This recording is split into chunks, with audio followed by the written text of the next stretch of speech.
اعوذ باللہ من الشیطان الرجیم بسم اللہ الرحمن الرحیم انما یرید اللہ لیذہب عنکم الرجس اہل البیت ویطہرکم تطہیرا اللہم صلی علی محمد وآل محمد۔ عزیزان گرامی قدر، سب سے پہلے ایام فاطمیہ کی مناسبت سے تمام عالم اسلام، تمام مراجع اعظام، رہبر معظم اور بالآخص اپنے زمانے کے امام کی بارگاہ اقدس میں تسلیت و تعزیت عرض کرتا ہوں۔ عزیزان گرامی، ایام فاطمیہ ہیں، ایام عزا ہیں، وہ ایام ہیں کہ جو مخصوص ہیں حضرت زہرا سلام اللہ علیہا کے ساتھ۔ عزیزان گرامی قدر، بی بی کی زندگی پر جب نظر دوڑائی جائے تو بی بی کی سیرت کے بے انتہا پہلو ہیں، مختلف پہلو ہیں کہ جن میں سے ایک پہلو بی بی کا عصمت کا پہلو ہے،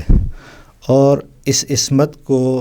ثابت کرنے کے لیے، بیان کرنے کے لیے خداوند متعال نے ایک آیت کو نازل کیا کہ جس کا شان نزول ہم بیان کریں گے، کہ جس میں خداوند متعال ارشاد فرما رہا ہے انما یرید اللہ لیذہب عنکم الرجس اہل البیت ویطہرکم تطہیرا۔ یہ وہ آیت ہے کہ جو آیت تطہیر کے نام سے مشہور ہے، جس سے ہم اہل بیت علیہم الصلوۃ والسلام کی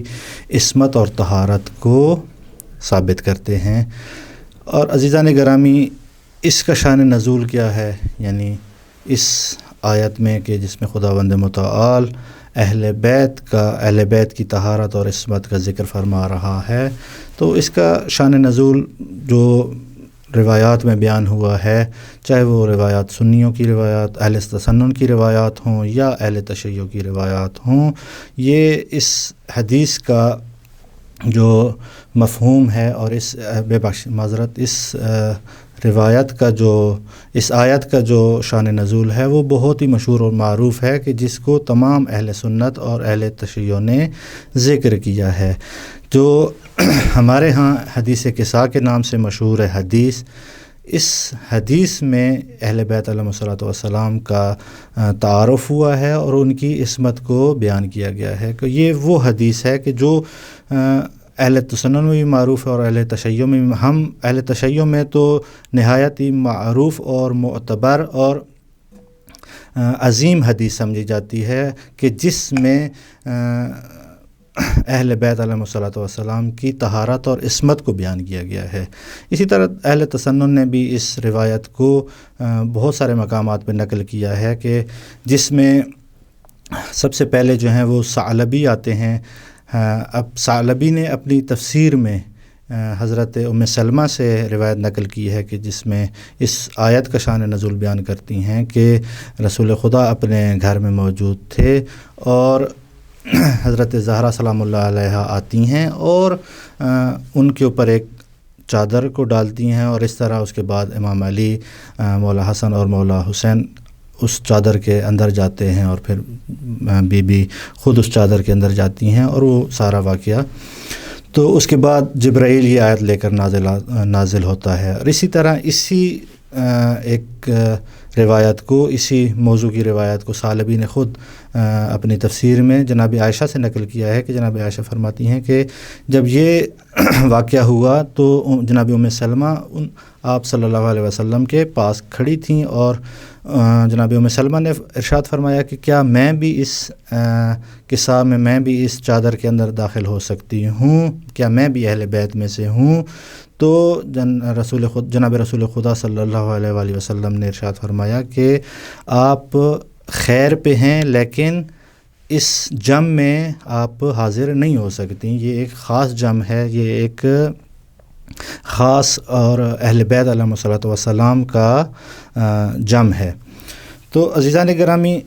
اس حدیث کو بعض لوگ کہتے ہیں کہ یہ حدیث کساء، بعض کہتے ہیں کہ سند کے لحاظ سے ضعیف ہے، بعض کہتے ہیں کہ یہ متن کے لحاظ سے اس میں مشکل ہے۔ جہاں تک دیکھا جائے، خود حدیث کساء کا اصل متن جو ہے کہ جو شان آیت کی شان نزول میں انما یرید اللہ کی شان نزول میں ہے، اس میں کسی کو بھی کوئی یعنی ابہام نہیں ہے۔ تمام کے تمام علماء، چاہے اہل سنت ہوں چاہے اہل تشیع ہوں، اس حد تک مانتے ہیں کہ یہ جو حدیث قصہ ہے، یہ جو آیت ہے، یہ اس طرح اس واقعے میں نازل ہوئی۔ ہاں پھر وہ کوئی مقام میں اس کے اشکال کرتا ہے کہ یہ مقام نہیں تھا، جناب زہرا کا گھر نہیں تھا، جناب رسول خدا کا گھر تھا، کوئی کہتے ہیں جناب ام سلمہ کا کمرہ حجرہ تھا، کوئی بارہ مختلف مقامات کے بارے میں، اور کوئی کہتے ہیں کہ نہیں، یہ جس طرح کی حدیث وارد ہوئی ہے، جس طرح ہم پڑھتے ہیں جناب عبداللہ ابن انصاری سے، اور پھر جناب زہرا کا پورے جس طرح ہم پوری حدیث پڑھتے ہیں، حدیث قصہ کے نام سے معروف ہے، اس بارے میں کہتے ہیں کہ اس طرح کی حدیث کہیں پہ وارد نہیں ہوئی ہے۔ تو ہمارے بہت سارے علماء نے کہ اس کے بارے میں لکھا ہے کہ نہیں، جس طرح یہ حدیث مفاتیح الجنان میں آئی ہے، ویسے ہی ہمارے منابع میں بھی ذکر ہوئی ہے۔ ان میں صرف میں چند علماء کا ذکر کروں گا کہ جو علماء کہتے ہیں کہ جو اس حدیث کے صحت کے بارے میں کہ نہیں، جس طرح یہ مفاتیح الجنان میں ہے ایسے ہی وارد ہوئی ہے۔ ان میں سب سے پہلے جو ہیں وہ علامہ شیخ فخر الدین تریحی ہیں کہ جنہوں نے اپنی کتاب مجموع البحرین میں لکھا کہ یہ حدیث ویسی ہے جیسے مفاتیح الجنان میں آئی ہے۔ اسی طرح علامہ شیخ عبداللہ بہرانی کہ جو اپنی کتاب میں اس حدیث کے بارے میں لکھتے ہیں کہ یہ حدیث ویسی ہے جیسے وارد ہوئی ہے۔ اور اسی طرح شیخ آیت اللہ العظمیٰ شیخ محمد کاظم یزدی اپنے کتاب صاحب عروۃ الوثقیٰ میں بھی اسی مطلب کو بیان کرتے ہیں کہ یہ حدیث ایسی ہے جیسے مفاتیح الجنان میں وارد ہوئی ہے۔ اور اسی طرح علامہ سید عبدالرزاق مکرم جو اپنی کتاب میں اس حدیث کے بارے میں لکھتے ہیں۔ تو عزیزان گرامی قدر، اس کے علاوہ جو ہمارے علماء کی سیرت رہی ہے، ہمارے علماء کی ہم کہہ سکتے ہیں کہ جو روش رہی ہے اس حدیث کے بارے میں، جو مشہور ہے حدیث جس کو ہم ہر گھر میں تلاوت کرتے ہیں، کہ جس کے بارے میں جناب آیت اللہ بہجت فرماتے ہیں کہ اگر کسی کو کوئی بھی مشکل ہو، کوئی پریشانی ہو، کوئی بھی، چاہے وہ مالی پریشانی ہے، چاہے وہ مادی پریشانی ہے، چاہے وہ اقتصادی پریشانی ہے، چاہے گھر کا مسئلہ ہے، چاہے اولاد کا مسئلہ ہے، کسی قسم کی مشکل انسان کو پیش آ جائے، وہ اپنے گھر والوں کو جمع کر کے اس حدیث قصہ کی تلاوت کرے تو خداوند متعال ان بابرکت ہستیوں کی وجہ سے اس سے وہ مشکل اور وہ پریشانی دور کر دے گا۔ جو اس حدیث کی یعنی ہستیاں ہیں جو جن کا ذکر اس حدیث میں آیا ہے، ان ہستیوں کی برکت سے، ان ہستیوں کی وجہ سے خداوند متعال ان کی تمام پریشانیوں کو دور کر دے گا۔ تو ایک دفعہ کسی نے حضرت آیت اللہ بہجت سے پوچھا تھا کہ ہم نے سنا ہے کہ بعض علماء کہتے ہیں کہ اس کی سند ضعیف ہے، آیا یہ آپ کی نظر میں بھی اس کی سند ضعیف ہے یا نہیں ہے؟ تو حضرت آیت اللہ بہجت فرماتے ہیں کہ اگر کوئی، میری نظر میں اگر کوئی اہل معرفت ہے، اہل دل ہے اور درایت کو سمجھتا ہے، تو وہ اس حدیث کے عجائب کو، اس حدیث میں جو مطالب بیان ہوئے ہیں اور اس حدیث میں جن ہستیوں کا ذکر ہوا ہے اور جس طرح سے ذکر ہوا ہے، اگر ان تک دقت کرے، ان پر دقت کرے اور ان مطالب کو میں غور و فکر کرے، تو وہ بندہ اس حدیث کی سند میں کبھی بھی اشکال نہیں کر سکے گا۔ تو عزیزان گرامی قدر، ایام فاطمیہ ہیں،